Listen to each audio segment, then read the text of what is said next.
everybody, hope you're doing great. Matthew here with another monthly Q&A video. This is the monthly series where I answer questions that you send me, check out clips that you've sent to me, and basically respond to your feedback and talk about all the stuff that's on your mind. These videos are free for everybody, but if you want even more, I do weekly bonus videos also here on Patreon.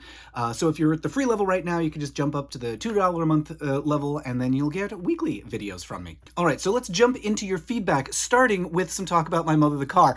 This was a subject in my previous Q&A video last month, and one of the things that I mentioned is that patron Trevor is trying to track down where the intro to My Mother the Car was filmed, and we've kind of narrowed it down, actually.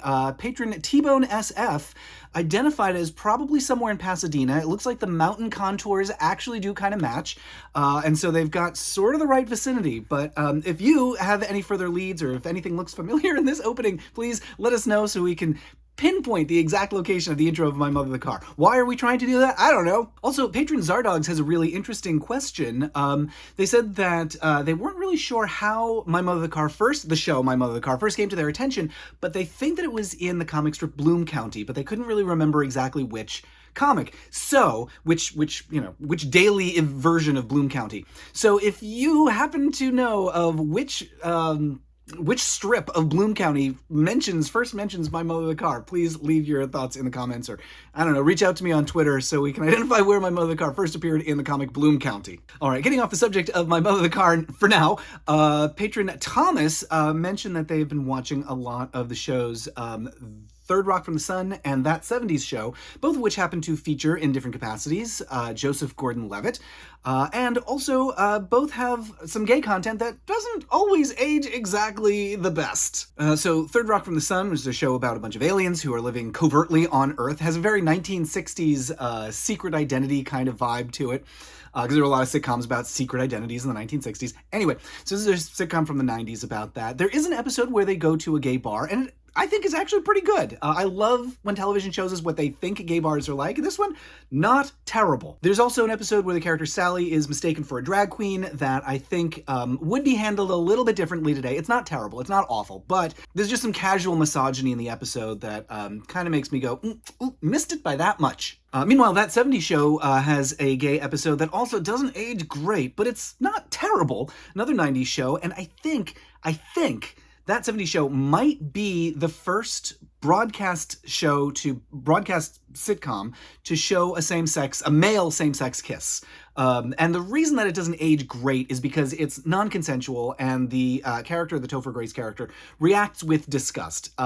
So I think this is it's not something that we want to look at and be like, oh, how nice, how romantic. But that's often how same-sex kisses were on television at the time. They had to throw in some either disgust or horror or like astonishment that same-sex couples actually, their lips touch sometimes. Good heavens. There were multiple episodes where women kissed prior to this. I'm thinking of LA Law and Picket Fences, and I think Deep Space Nine's two women kiss on that prior to this episode of That 70s Show. I might be wrong about that one. But anyway, if you can think of earlier male same-sex kisses, let me know, because I think That 70s Show is the first one on broadcast television. There might have been one on cable before that. So thanks to patron Thomas for sending me down a rabbit hole of watching all that stuff. Also to Steve, patron Steve, who noted in my previous bonus video, I talked about the differences between American style of acting and British style of acting, which you can see in part on series like I, Claudius, which is very British, and also in the Star Wars prequels, which has a mix of British styles and American styles that doesn't always gel. So, but anyway, Steve sent me a fantastic example of the very, very British style of acting that you can see with Alan Rickman in the movie series about wizards. So here he is playing a particularly menacing moment in one of the films, which all kind of blur together for me, but he's being scary.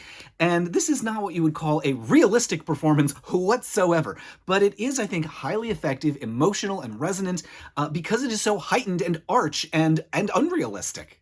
Any person found to have knowledge of these events who fails to come forward will be treated as equally guilty. In the end, it just really effectively communicates menace. So I'm very grateful to Steve for sending me that clip, because it's such a great example of what I was talking about in that earlier bonus video. I also want to respond to a bunch of comments, great comments that I got on my last Q&A video from last month, where I posed a question that's something that's kind of been like swirling around in my brain and I haven't really resolved. Which is the observation. The observation was made to me that a lot of gay men in particular are very obsessed with pop culture. Why is that? Why does that stereotype exist, and why is that stereotype, for some of us, very true? So patron Trevor, who came to see me very kindly at my book talk in Los Angeles, thank you to everybody who came to those book talks, Trevor suggested that it might be because we all, as people, are looking for ways to connect to each other.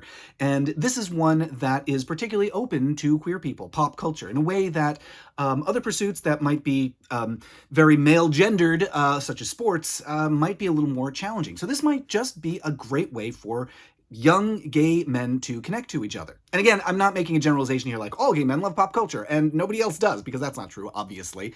But it's just a stereotype that often is borne out by reality. Another great observation from Trevor is that pop culture often presents images of what you might call a logical family or a found family, in contrast to a biological family. And for many queer people, their biological family might not be particularly welcoming.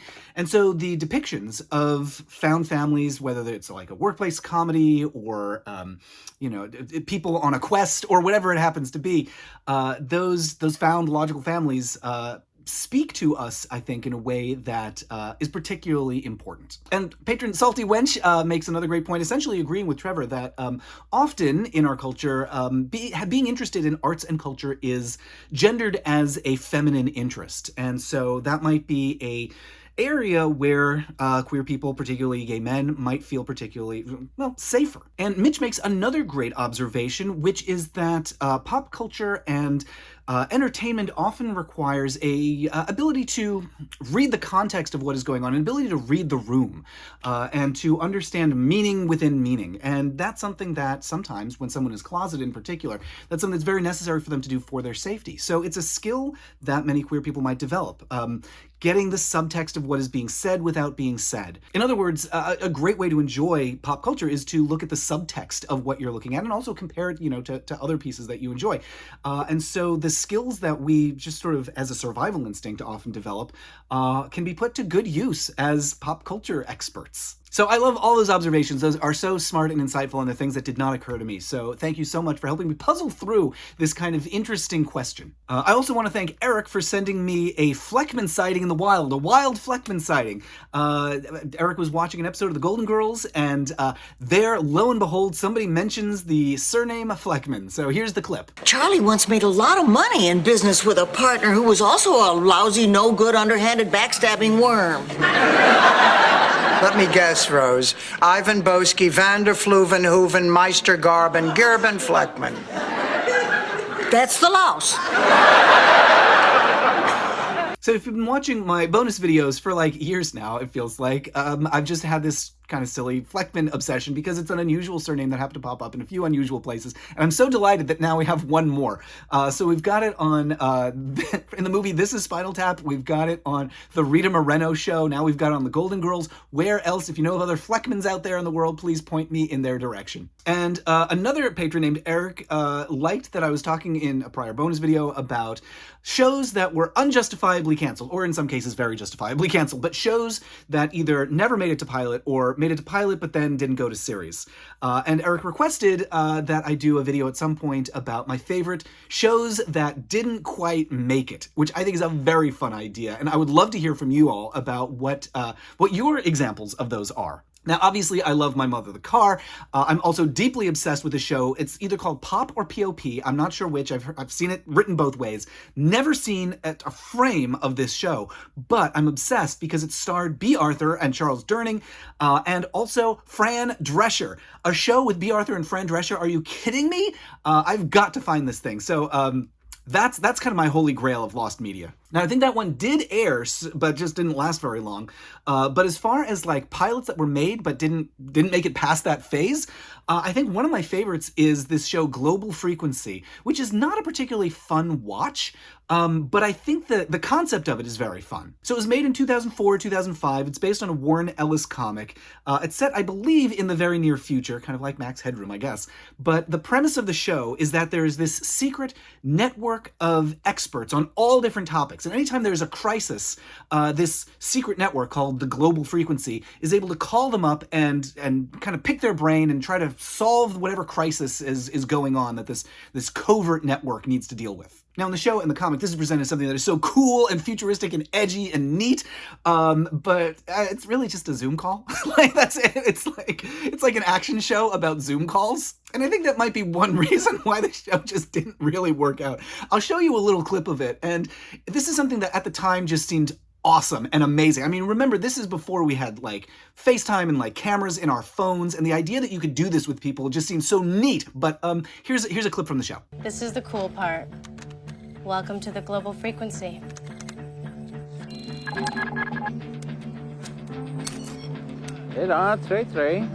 Kalin Skaskar, du er på Global Frequency. Jeg har husket så file du kan gjennom lese.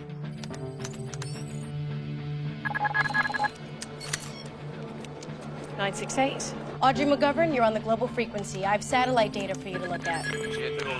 José Carrillo, usted está conectado a la frecuencia global. Francesco Riccardi, tu sei conectato nella frequenza globale. Takawa Hiro-san, anatawa, Global Frequencini, omukahai shimatsu.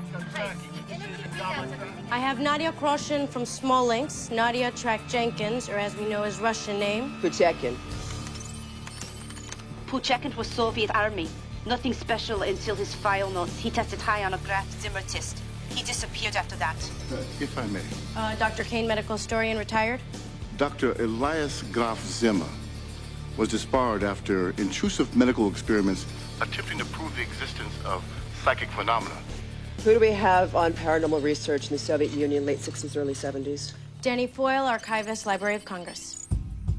The Fortean Times had copies of KGB files from that decade. No names, but Nadia sent me Putekin's serial number. Now, it matches up to something called Operation Mercury. Yeah, and today we'd watch and be like, oh god, not another meeting. Other shows that were either canceled or didn't even make it to pilot that I'm just obsessed with are Poor Devil, which was a show from the 1960s starring Sammy Davis Jr. and Christopher Lee. Sammy Davis Jr. plays like a low-level demon, and Christopher Lee plays the devil. And I believe the premise is that Christopher Lee has to like tempt people into sin so they go to hell. It's just an amazing premise for a show, and it's actually very fun to watch. What is the meaning of this intrusion? Sir, there is a potential client on screen 4. And I know that if you give me a chance, sir, I can deliver his soul. Another one that's so weird that it seems like I'm making it up is Baffled. This is after Star Trek, but before any of the Star Trek movies, starring Leonard Nimoy as a psychic race car driver who solves mysteries. It's somewhat similar to a 90s show that also did not make it to series, but they did make a pilot called Steel Justice, not to be confused with the schlocky action film, but this was a show called Steel Justice. Set in the future, it's about, and I don't remember exactly what the mechanism for this is, but it's about a cop whose son, his young little boy son, is killed, and then comes back as a little toy dinosaur robot that has the power, for some reason, to grow into a giant dinosaur robot. He moves around the place. He busts through doors when he wants. He chews up other toys for fun. See also the failed 1990s show Poochinski, which stars Peter Boyle as a cop who is killed in the line of action and comes back as a dog. The cop's actual name is Poochinski before he's killed, so that's a little bit of foreshadowing. He should have known this was going to happen. I love Poochinski because they made a puppet for it, and the puppet is terrifying. Don't worry, I'll be out of here as soon as we wrap up this case. Don't put me on the investigation. You did not mention anything about working with a bulldog. Don't call me that! Why not? Look at yourself. You're a dog. I'm a cop! Need I remind you who caught the North Hill Strangler or the post office bomber? That's when you were making collars, not wearing one. I'm a better cop with 4 legs than you'll ever be with 2! Okay, that's it. And now this brings up just one more of these failed shows, and I'm going to need your help to track this one down because I've been looking for it and I haven't been able to find it. A show that we think is called Claws. It's probably from the 60s or 70s, maybe 80s, and it starred Florence Henderson, and it was his show about talking cats. So if you know this show, Florence Henderson, live action, by the way, Florence Henderson playing a talking cat in some TV show that might have only been a series, might have only been a pilot, or might have been a short-lived series.